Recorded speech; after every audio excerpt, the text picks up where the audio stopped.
Você gosta de histórias de terror? Mesmo daquelas que as pessoas juram por tudo que acreditam nessa vida terem sido reais? Apesar de nem sempre estarem ligadas a fatos sobrenaturais, as chamadas lendas urbanas costumam deixar a gente de cabelo em pé, especialmente pelo toque de realidade que esses relatos costumam ter. Agora vamos apresentar algumas dessas lendas mais bizarras que são relatadas mundo afora. Então, a menos que goste de uns arrepios e de adrenalina, continue assistindo.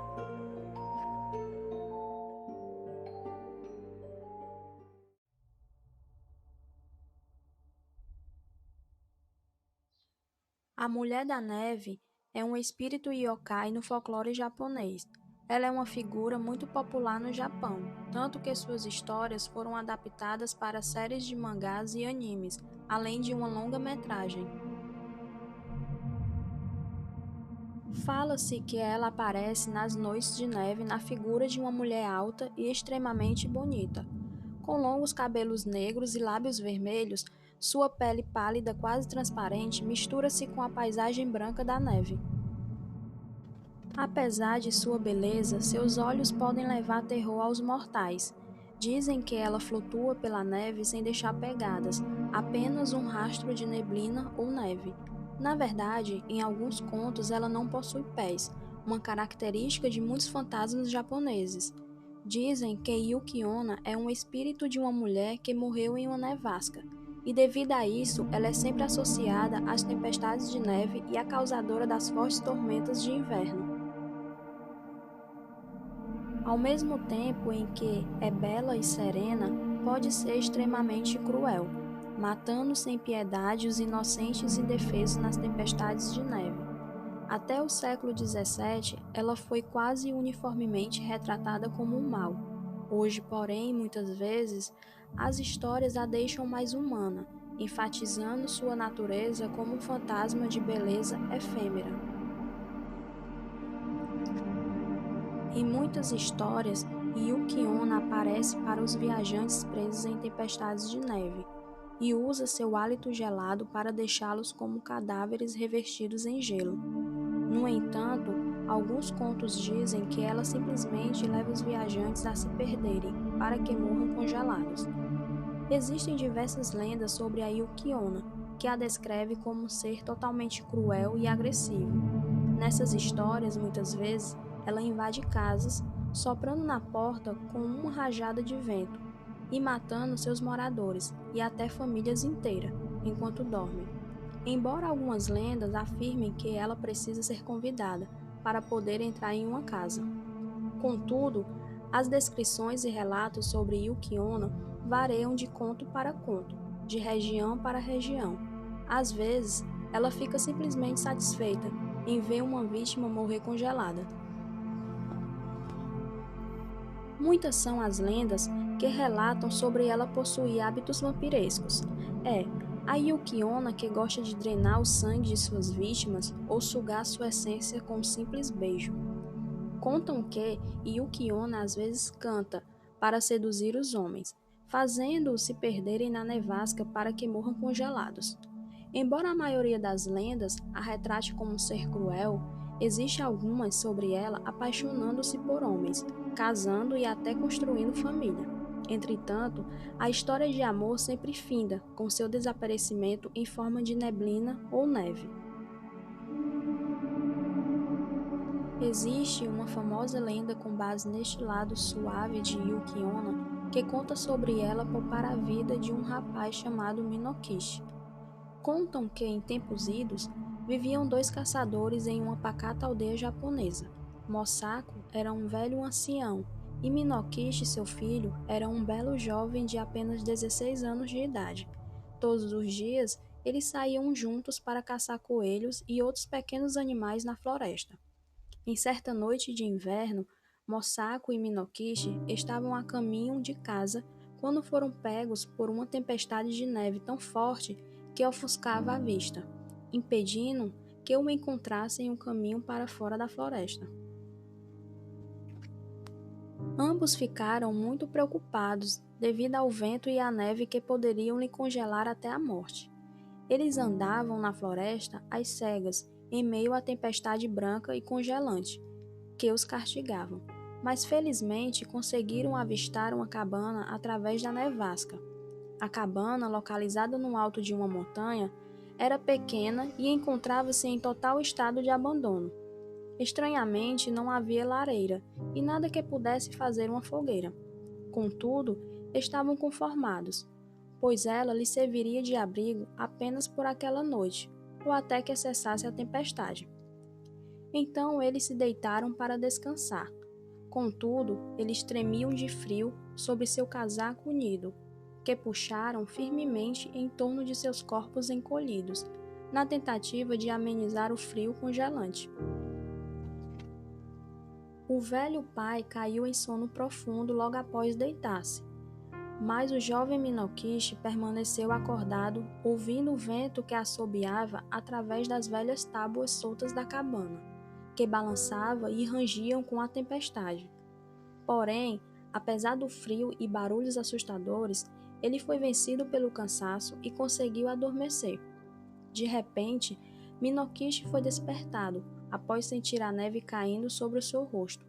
Quando abriu os olhos, viu a porta escancarada, que ele e seu pai tinham lacrado, para evitar que o vento frio e a neve invadisse a pequena cabana. Foi quando ele avistou uma estranha figura de pé sobre o luar. Era uma mulher trajada em um esvoaçante kimono branco. A mulher estava debruçada sobre o seu pai, que estranhamente continuava a dormir enquanto ela inspirava e expirava ar sobre Mosako.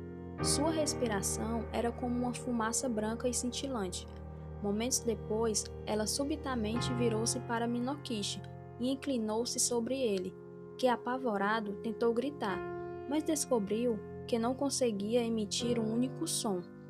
A mulher de pele extremamente branca foi curvando lentamente sobre ele, parando somente quando suas faces quase se tocaram. Ela era extremamente bonita, mas seus olhos possuíam uma cor estranha, assemelhando-se a um amarelo dourado, que brilhava a ponto de ofuscar a vista. Minokishi estava apavorado enquanto ela o olhava fixamente.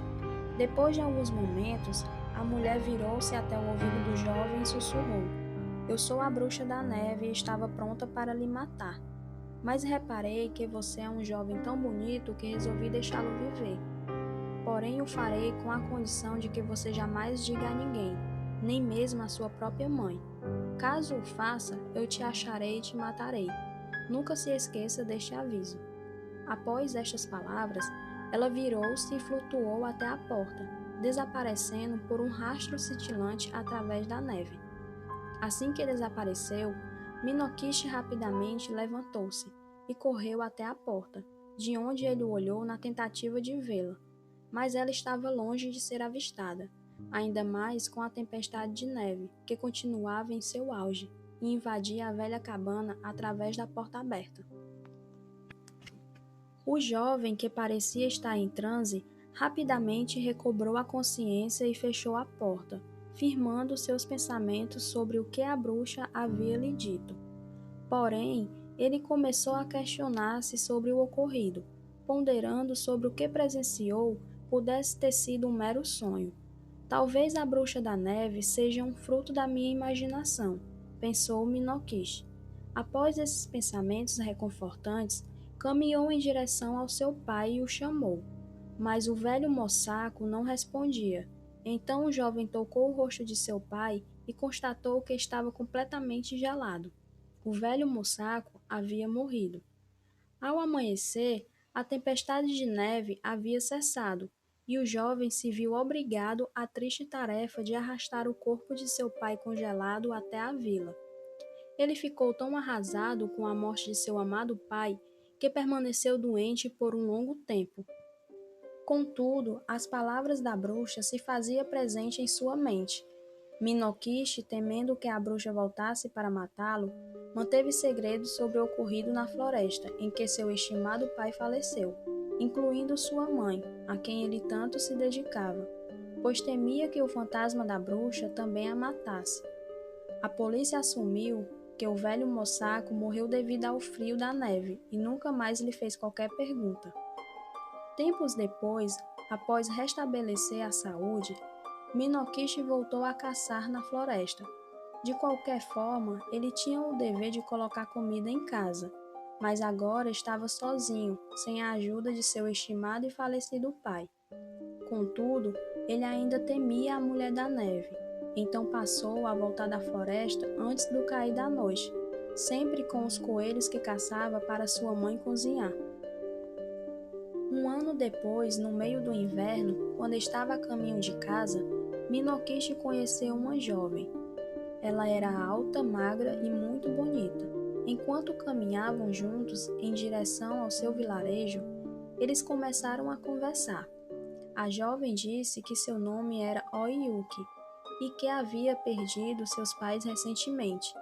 Ela estava a caminho da casa de seu tio, onde esperava viver por um tempo até que pudesse encontrar um emprego para poder sustentar-se. Minokishi sentiu-se muito atraído pela estranha, porém bela jovem, que por sua vez também pareceu atraída pelo rapaz. Então, por algumas semanas, eles passaram a se encontrar, no mesmo local em que se conheceram, e acabaram se apaixonando. Certo dia, Minokishi perguntou se Oyuki aceitaria jantar em sua casa para que ela pudesse conhecer a mãe do jovem. Depois de alguma hesitação, ela aceitou o convite. A mãe do jovem a achou muito bonita e amável. Pouco tempo depois, eles se casaram e Oyuki foi morar na casa do rapaz. Um ano depois, quando a mãe de Minokishi faleceu, suas últimas palavras foram de carinho e elogios para a esposa de seu amado filho. Logo após a morte da mãe de Minokishi, sua adorável esposa passou a engravidar consecutivamente. O casal teve muitos filhos. As crianças chamavam a atenção por serem muito bonitas. Todas tinham a pele clara como a neve. As pessoas da vila achavam Oyuki uma pessoa maravilhosa por natureza, diferente da maioria das aldeãs que envelheciam mais cedo. Mas Oyuki, mesmo depois de se tornar-se mãe de 10 filhos, parecia tão jovem como no dia que chegou à aldeia. Certa noite, depois que as crianças tinham ido dormir, Oyuki estava costurando sobre uma lamparina com armação de papel de arroz. Então Minokishi, que a observava com os olhos cheios de ternura, lhe disse: "Vendo você assim, costurando enquanto a luz ilumina seu belo rosto, fez-me lembrar de algo muito estranho que me aconteceu quando eu era um rapaz. Eu vi alguém tão linda e branca como você está agora. Na verdade, ela era muito parecida com você", disse Minokishi. Sem levantar a cabeça ou tirar os olhos de sua costura, Oyuki perguntou: "Diga-me como ela era. Onde você a viu?" Então, Minokishi contou-lhe sobre a terrível noite na velha cabana abandonada. Também contou os detalhes sobre a mulher branca sussurrando em seu ouvido e sobre a morte silenciosa de seu pai. Depois ele disse: "Se estava dormindo ou acordado, eu não sei. No entanto, foi a única vez que vi um ser tão bonito como você. Porém, é claro que ela não era um ser humano. Eu senti muito medo dela, muito medo mesmo. Mas ela era tão branca. Na verdade, eu nunca tive a certeza se aquilo foi um sonho ou se realmente era a Mulher da Neve." Assim que o marido terminou de contar a estranha história, Oyuki jogou a costura ao chão, levantou, inclinou-se sobre ele e gritou em seu rosto: "Fui eu era a Yuki, eu sou a Yuki. Eu lhe disse que iria matá-lo se dissesse algo sobre isso, mas por causa daquelas crianças que estão dormindo, eu não irei matá-lo neste momento, e de agora em diante é melhor você tomar muito, mas muito cuidado com eles, pois se alguma vez, por qualquer motivo ou razão, você maltratá-los, eu irei tratar você como merece." Mesmo quando gritou, sua voz era tênue e fina, como um choro de vento.